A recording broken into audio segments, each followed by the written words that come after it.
আসসালামু আলাইকুম এভরিওয়ান, কেমন আছেন? আশা করি ভালো আছেন। আমি আজকে তৈরি করে দেখাবো খুবই মজাদার এবং দারুণ স্বাদের খেতে মজাদার পোয়া পিঠা। এই রেসিপিটি ফলো করলে চাইলে আপনারাও বাসায় খুব সহজেই কিন্তু এই মজাদার পিঠাটি তৈরি করে নিতে পারেন। পিঠাটাকে তৈরি করার জন্য আমি এখানে নিয়েছি 1 কাপ পরিমাণে চাল। চালটাকে এখন সুন্দর করে পরিষ্কার করে বেছে নিয়েছি। এখন চালটাকে আমি সুন্দর করে ধুয়ে নিব।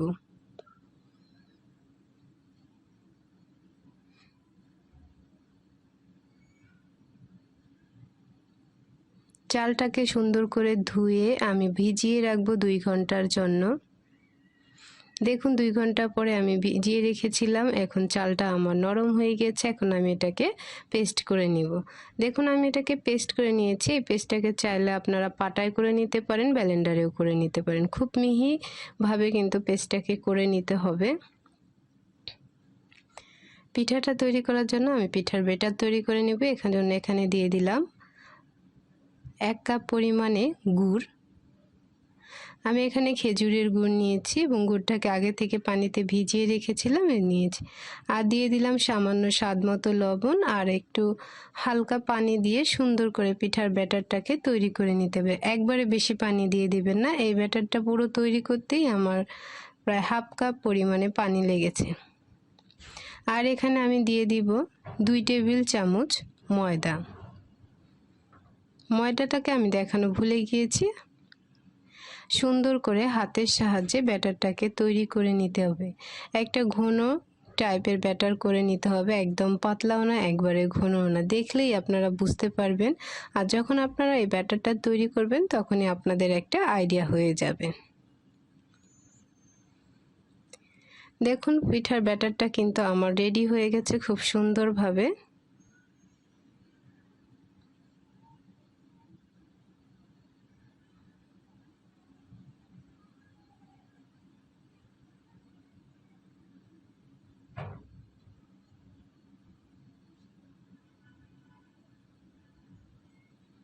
ব্যাটারটাকে সুন্দর করে নেড়ে চেড়ে মিক্স করে নিয়েছি। এখন পিঠাগুলো তৈরি করে নেব। পিঠাটাকে তৈরি নেওয়ার জন্য আমি এখানে নিয়ে নিয়েছি 2 কাপ পরিমাণে তেল। তেলের পরিমাপটা আপনারা চাইলে আরও বাড়িয়ে নিতে পারেন। চেষ্টা করবেন প্রতিবার পিঠা দেওয়ার আগে ব্যাটারটাকে সুন্দর করে গুলিয়ে নিতে হবে। তেলটাকে লো এবং মিডিয়াম আঁচে রেখে পিঠাগুলোকে তৈরি করে নিতে হবে। দেখুন তেলটা আমার তৈরি হয়ে গিয়েছে। আর আমি এখানে দিয়ে দিলাম 1 চামচ পরিমাণে পিঠার পুর। দিয়ে কিন্তু 2 সেকেন্ড অপেক্ষা করলেই দেখবেন পিঠাগুলো খুব সুন্দরভাবে ফুলে উঠেছে। এই পিঠাটা তৈরি করতে মোটামুটি 1 মিনিট সময় লেগেছে।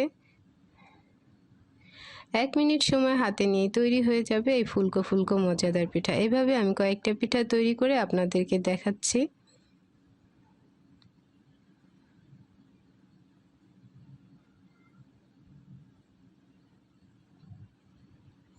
প্রত্যেকটা পিঠা দেওয়ার আগেই কিন্তু পিঠার ব্যাটারটাকে আগে থেকে গুলিয়ে নিতে হবে।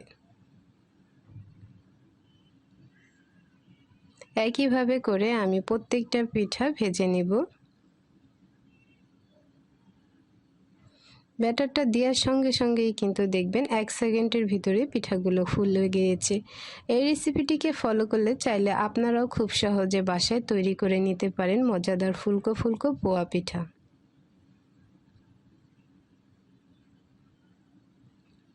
একইভাবে করে আমি সবগুলো পিঠা তৈরি করে নিব।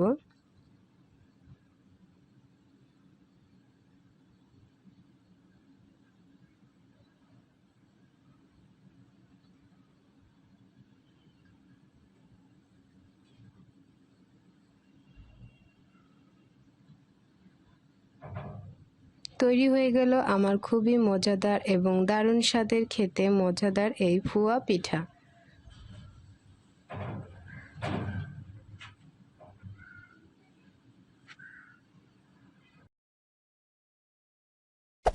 Hey there. Subscribe to my channel. And also press this bell icon.